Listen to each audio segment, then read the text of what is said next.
In this chapter, we will discover two things. First of all, how to find your strengths, and secondly, how to find your purpose.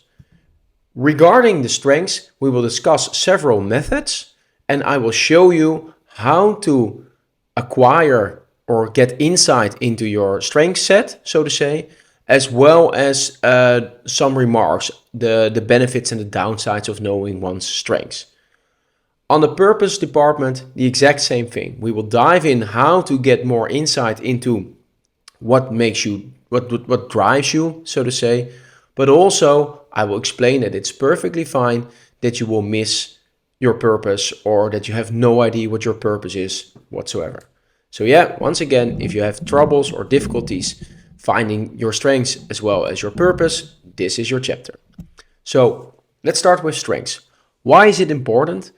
Well, as Pablo Picasso once mentioned, the meaning of life is to find your talents, the purpose is to share it. And as well as, of course, Einstein remarks about if you judge a fish by its capabilities to climb a tree, then the fish will believe its entire life that it's stupid.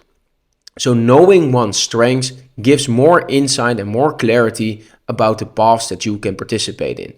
Also, it helps make you make better, more authentic decisions. And it's sort of, when you embrace your core strengths, you can unlock your true potential. But it's very hard, of course, to figure out what your core strengths are. We already discussed the core values and the needs and the wants and desires. So this is more of an extra layer surrounding those things that are important for you. This is more about how to acquire these things, so to say, how to contribute your particular value that only you can deliver, how to shine your true colors, so to say. So there are several techniques in order to do this. A very common one is called the 24 character strength set. I will upload the link in the show notes so you can do it yourself. But here is the image describing 24 different sets of character strengths. So in one column you have transcendence, in the other one temperance, justice, humanity, courage, and eventually wisdom. And each of these columns will display several things, or several strengths, and a short description about what they are. So I don't go into depth in this video in each of these strengths. You can do that on your own, as you are probably able to read. But what I can show you is how to tackle such a strength test, so to say. So what I would suggest is to get the 24 strength overview in front of you, print it out, or perhaps write it down so you can get more acquainted with it. Sort of as I did in this image. I wrote down the 24 strengths and then I asked myself several questions. In this regard, you see the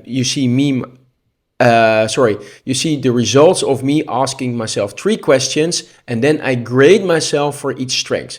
So the first question was, does this particular strength give me energy? So I grade myself 0 to 10 in the purple color. The other one is this a vital part of me? Can I be me, or can I live my life without this particular strength? If yes, then 0. If it's a vital part, if I cannot remove it, then definitely a 10. Then that becomes part of me and my character, so to say. And then thirdly, do I apply this in my life regularly, or do I want to apply this? And you can throw 1,000 different questions at it. I will show you more questions in a later phase in this video, but get acquainted, get your journal out, get a piece of paper or get a pen, and write down this overview and then ask yourself questions and grade yourself. And when you've done that, ask friends, familiars, people in your surroundings, so to say, to fill that one, to fill the same overview in for you. And then secondly, when you've done that, start prioritizing them. Then do this example where I created several circles, where the first one is your most core strengths that you feel most affiliated with. In my case, I filled in hope. And then the second circle, like vitality, selflessness, all those things, and then you move further and further away with your core strengths, so to say. So the less important the strength is to you, the further it gets from the core. And this is how you play with the very first level of your strengths. Realize, and we will also upload a video from somebody on YouTube, that there are some shortcomings in your strengths as well. So it's a double-edged sword. So yes, it is very conveniently to know your strengths, but know and realize, of course, they come with shortcomings as well. Also, this is very conveniently because by diving into your shortcomings, you can unravel and discover some of your strengths. Okay, so this works the other way around as well. Final note, to keep up the relations in your life, not only with your better half, so to say, or your spouse, or just in general, people around you, flip your mind when you only tend to see their negative elements, because those negative elements can also often be tied to some of their strengths. So if you think they are lazy, or if you think they chat enough, they might, for example, if they chat enough, be very warm persons that would love to engage with other people. Or when they are lazy, they might be very efficient in what they're doing, so to say. So try to look for strengths instead of weaknesses, and realize that that might be a key to connect with somebody on a deeper level. It's also, for me personally, at least it is a more fun way of interacting with others. Well, other than these 24 character sets, strengths, you also have different models, and we've created several we've dropped several links about these different models in the text, but let me show you one more. Also, we will upload this, we will connect this YouTube video in the course, but this is about the 11 abilities, so to say. So you get 11 abilities displayed here, or shown here, and pick whatever resonates the most with you. So you are either musical, natural, you are good in movement, interpersonal, intrapersonal, logical, linguistic, digital, visual, teaching in my case, and spiritual. Also about strengths and about these abilities, as well as with your passion, they are not fixed, so they are not necessarily determined for the rest of your life. They change. For in my case, for example, spirituality has becoming a way more important part of my life in the last few years. If you asked me this question 5 years ago, I would grade myself a 0 on a spiritual level, and now I am a bit more, I will give myself a bit more credit there. So I am rising in that rank. Also, when you talk about how to find your core strengths and your core abilities for that matter, realize that it's often more powerful to strengthen the ones that you are, to strengthen your gifts and try to ignore your hard skills that you're not good at. So when we are talking about these strengths and abilities, we're talking about sort of you have hard skills and soft skills.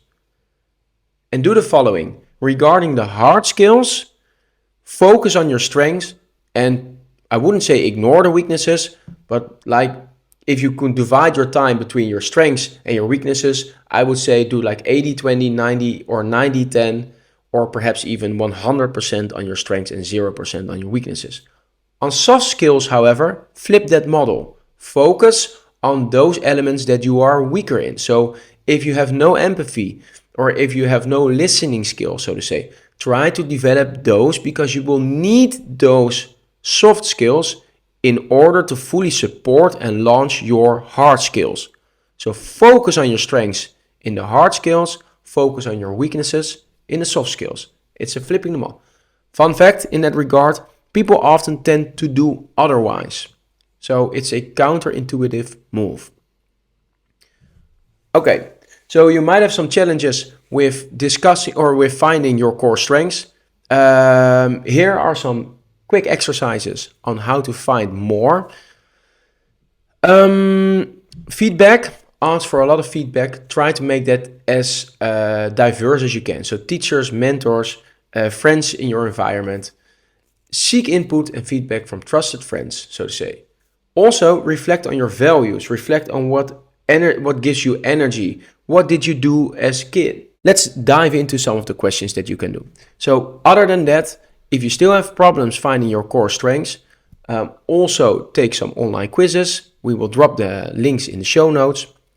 But remember that assessments are a starting point and you develop your strengths, and as you change, your strengths might change as well. So that's like level 1. Then level 2, self-reflection, but also so journal about your strengths. Ask yourself like, hey, am I good at this? What do other people often compliment you with? But also seek novelty. So do things in different fashion or do entirely new things, so to say. So go outside of your comfort zone, and that's where the pressure is on, and under pressure, everything becomes liquid. So you get more insight in your internal strengths in this case. So yeah, questions to ask yourself when you have troubles finding your strengths. First of all, what makes you happy? So what do you enjoy doing so much that you just don't want to stop? What are you good at? At what times do you feel energized? What do you enjoy? What do you enjoy? But also, what or how did you spend your time as a child? So, in what activities did you engage in? And what are you passionate about as an adult? What do people compliment you for? What are you naturally good at? What do you find so easy that you don't understand that it's hard for other people? And what activities might you lose yourself in? And then I don't mean binge watching on Netflix, but look for ways where you contribute values to the lives of others. Those are your talents. That's, as Picasso said, your purpose. Meaning is finding your talents. Purpose is sharing them with others. So, about purpose. There's a big chance that you don't know what your purpose is. So now we're getting rid of the strengths and we're diving into the purpose here. So about purpose, there's a big chance that you don't know what your purpose is. Even I am sometimes like question mark above my head. I don't know what my purpose is. No worries, you're not alone. We all face these challenges. And at moments you will feel like, yeah, I really know what to do. And then as you change, your purpose might change. So don't be afraid to pick the wrong train or the wrong track. Evolution is built on mistakes, so to say. So fail until success. Or as they in Japan, for example, say, fall 7 times, get up 8 times. Keep on grinding again and again. We will drop a link in the show notes about Dilbert, the creator, Scott Adams, who wrote a cool book about this, about how failure can bring success. Also, it's it's easier to afterwards see how your failures have led up to your success. So I used to be a certified auditor for several years. I really didn't like that job, definitely not purpose, so to say, but it gave me so many insight in processes and financial markets, in people, etc. It helped me tremendously. So I can pinpoint several dots there in the purpose that I feel nowadays. So it's easier to connect the dots, and I learned how to trust that process. So by following energy, in my case, I am connecting the dots later. So life is not something that you design in advance and then live it. No, you are designing your life while you are living it. Passion is not a job, it's not a sport or a hobby.